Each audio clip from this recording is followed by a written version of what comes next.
Olá pessoal, tudo bom?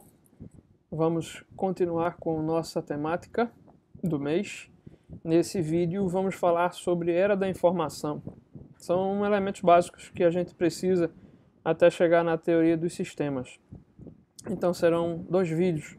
Um vídeo no qual eu vou trabalhar essa percepção da Era da Informação, e depois, ainda dentro do mês de novembro, a gente vai falar sobre essa teoria geral dos sistemas. E aí a gente fecha essa temática do mês.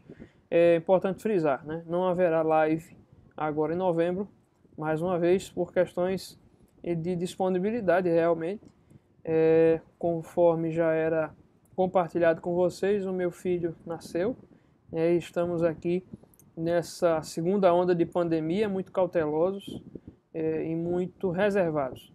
Então, nesse sentido, faremos a live em dezembro, e nesse período aí a gente já faz uma live com convidados, juntando a temática de outubro, novembro e dezembro. Tá certo? Fechamos o ano com essa live com convidados, mais estruturada e não deixando de abordar os temas, tá bom? Mas vamos lá, né?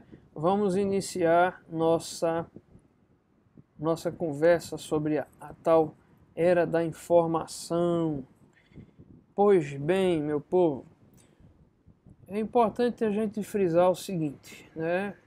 Para vocês terem uma ideia, 64% da riqueza mundial está vinculada, está estruturada na informação e no conhecimento. Então, há uma monetização muito clara sobre conhecimento e informação. E eu agrego aqui, hoje mais do que nunca, né, com a ciência de dados, com a Data Science for Business, né, com o Business Intelligence and Analysis, né, o tal do BIA, eu posso dizer que essa riqueza está fortemente concentrada realmente na capacidade de interpretar o Big Data, que é inerente à sua empresa, e através das ferramentas da ciência de dados, conseguir analisar esse Big Data para a inteligência da sua organização, para a sua tomada de decisões. Tá?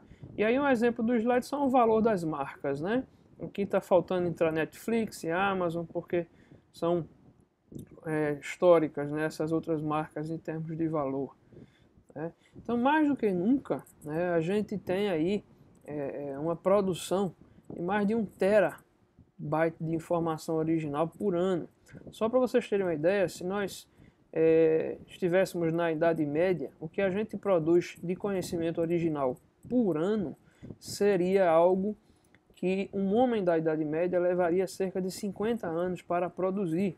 E olha que a expectativa de vida desse homem da Idade Média, desse indivíduo da Idade Média, é 35 anos. Então a gente está realmente num oceano realmente de informação que nos afoga de certa forma e que é extremamente contraditório quanto à sua ética, quanto à sua gerência. Então precisamos de muito foco e muito planejamento para poder vivenciar essa fase, esse momento de tanta disponibilidade de informação e conhecimento de maneira realmente inteligente, de maneira eficaz aos objetivos da nossa empresa, né? Ou aos nossos objetivos pessoais, obviamente. Então você tem aí uma gama de stakeholders muito estimulante para o ambiente organizacional, desde aqueles levantados por Michael Porter até mesmo os fatores conjunturais e contextuais que dizem respeito à economia, à política, à própria questão de costumes em relação à sociedade, não é?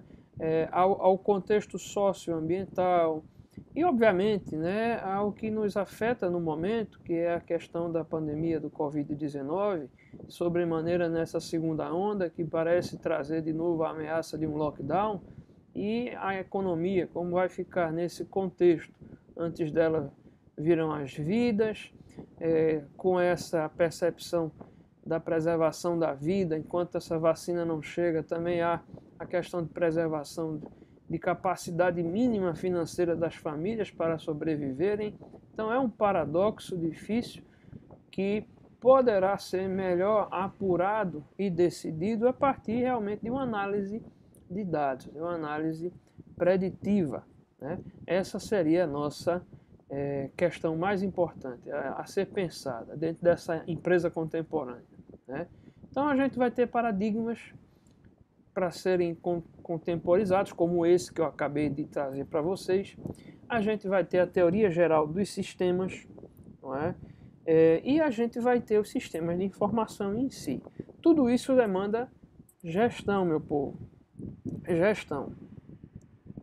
Então, nesse sentido, vamos aí conversar um pouquinho sobre essa teoria geral aí dos sistemas, né? É muito importante frisar para vocês que sistema de informação é um conjunto de vários fatores, né? Ele não está imbricado, relacionado diretamente com tecnologia. Tecnologia é um dos fatores, tá? Vamos dar um exemplo de um sistema de gestão do conhecimento. A gente falou sobre gestão do conhecimento no vídeo passado, lembram? Pois bem, vejam só.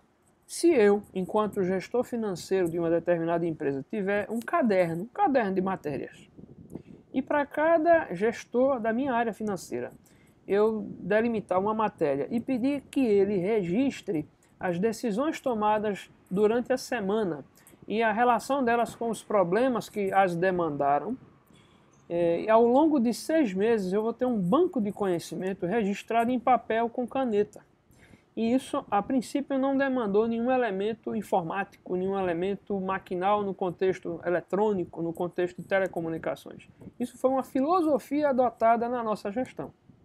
Perceberam? Isso já vai ser um sistema de gestão do conhecimento, por sua vez, um sistema de informação, porque se criaram regras, se criaram motivos e se criaram registros que servem para consulta, que geraram memória organizacional e que, obviamente, me apoiarão na tomada de decisão. Se eu, enquanto gestor financeiro, precisar desligar um desses gestores da minha área, eu tenho tudo registrado quanto ao comportamento da minha operação naquela área específica, para que a nova pessoa que vai entrar possa desenvolver o seu trabalho de maneira menos travada com relação à ambientação cultural da minha empresa, do mercado no qual minha empresa está, da relação com fornecedores, por exemplo, até mesmo com a própria equipe de trabalho.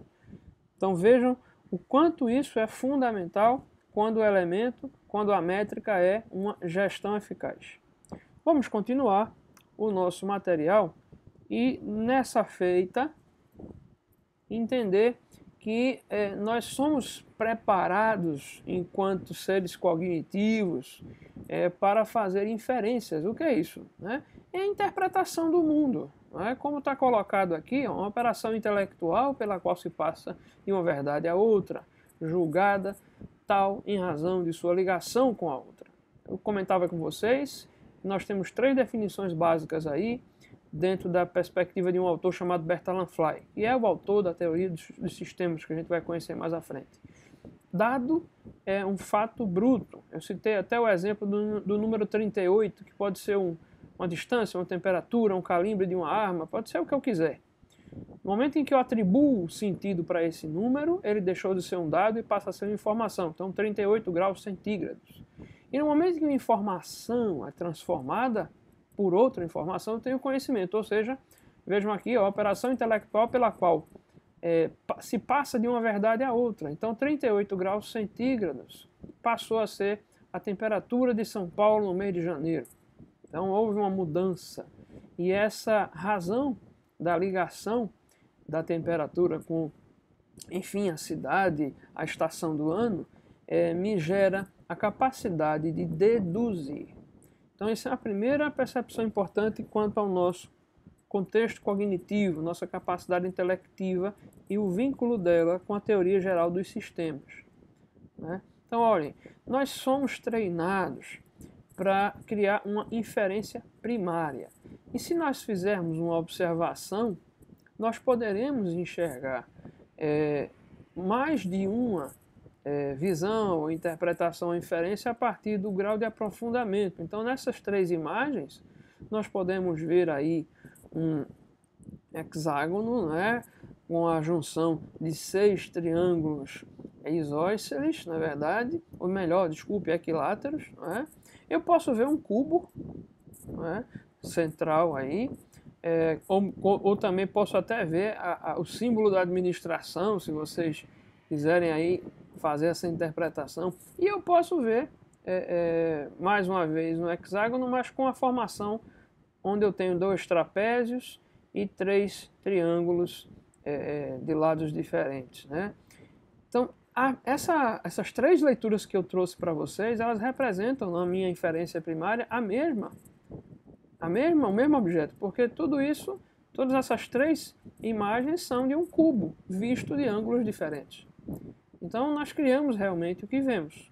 Por isso que nós precisamos tanto do exercício da comunicação, por isso que nós precisamos tanto do exercício da empatia, por isso que nós precisamos tanto no marketing da pesquisa de mercado, por isso que nós precisamos treinar a nossa inferência, a nossa capacidade de inferência. Por isso que nós precisamos analisar dados, né? Por isso, para que a gente entenda da melhor maneira possível o que está diante de nós, sobretudo as organizações nesse ambiente de contexto econômico desafiador, de muita tecnologia, de concorrência direta e indireta, de produtos substitutos.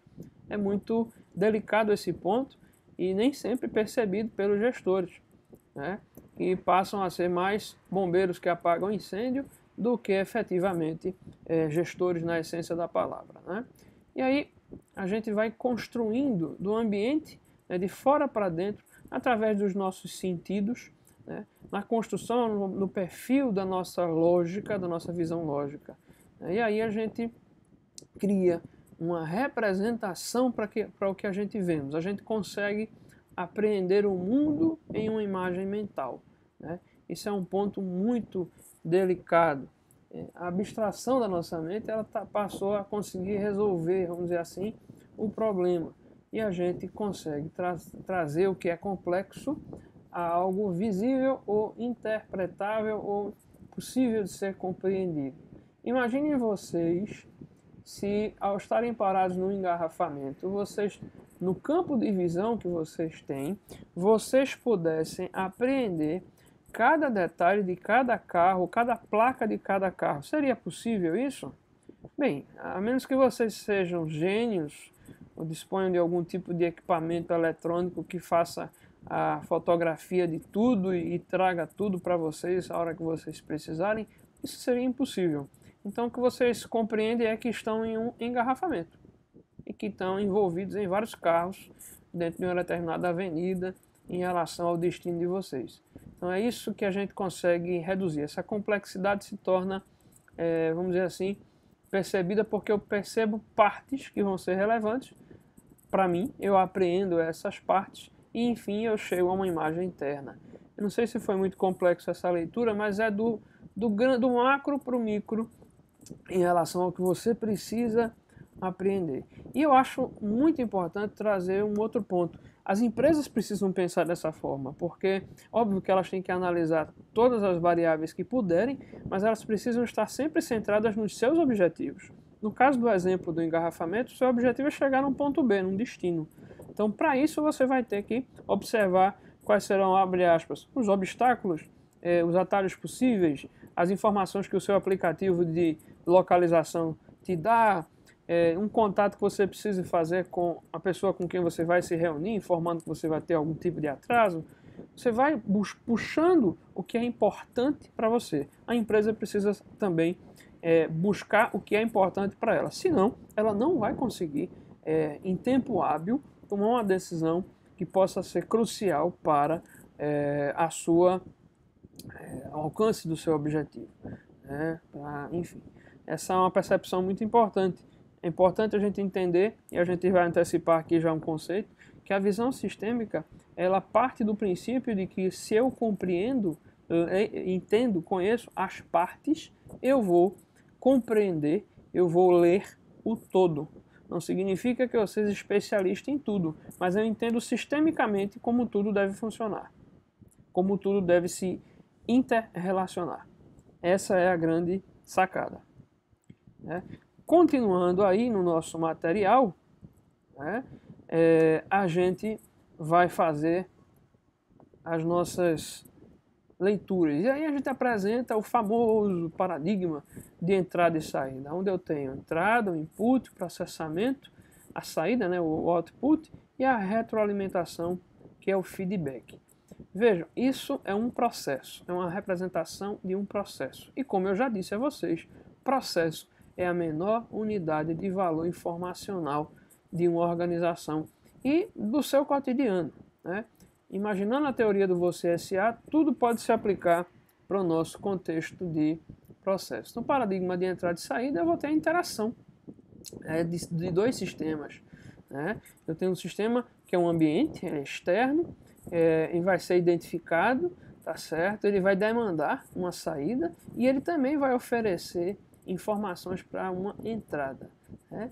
Com base nessas entradas, eu vou manufaturar, eu vou transformar, eu vou construir, desenvolver o que eu preciso que seja extraído, relatórios, consultas, enfim, leituras, né, análises desses dados, dessas informações, para que eu tenha um diagnóstico que me permita uma tomada de decisão. Então essas transformações são processamentos que acontecem e que geram aí as saídas que serão importantes para os objetivos que a gente tem. Tá? Então vejam só o que Audi fala, né? O grau de eficiência do sistema vai depender sempre do quão bem essas transformações, ou seja, essas análises, esses processamentos forem entendidas, forem definidas, dos custos que forem alocados a essas análises, né, e do tempo disponível para essas análises. Então, mais do que nunca, precisamos de cientistas de dados, precisamos de inteligência artificial, mas precisamos, antes de tudo isso, entender se a cultura da nossa empresa está preparada para essa mudança de modus operandi, para a gente deixar o mesmo que sempre foi feito de lado e passarmos a tão famosa e falada atualmente transformação digital, né? Isso é algo fundamental, né? Por sua vez, o feedback é uma ferramenta de controle, pessoal. É com base no feedback que eu entendo se as análises que eu fiz foram suficientes para minha necessidade. E em cima disso, eu vou buscar se for o caso, fazer nova análise, né? Buscar mudar as entradas, coletar mais entradas, ou até mesmo verificar se estas entradas, elas são, como eu posso trazer para vocês, elas são confiáveis, né? São de fontes que eu possa entender como importantes. Então a gente fecha esse vídeo com esse último ponto. E vamos aí entrar depois, né, mais adiante, acho que daqui para sexta-feira, na teoria geral dos sistemas propriamente dita, falar sobre visão sistêmica. E aí a gente vai fechar o mês com a apresentação de alguns sistemas de maneira muito rápida, para que a gente entenda um pouco de tudo que foi construído dentro de um exemplo, né, de um tipo de sistema. A gente vai conhecer os sistemas de gestão de banco de dados. Obviamente, dentro de um viés inicial, de um viés conceitual. Tá bom? Então, um grande abraço para vocês. Até o próximo vídeo e a gente vai conversando.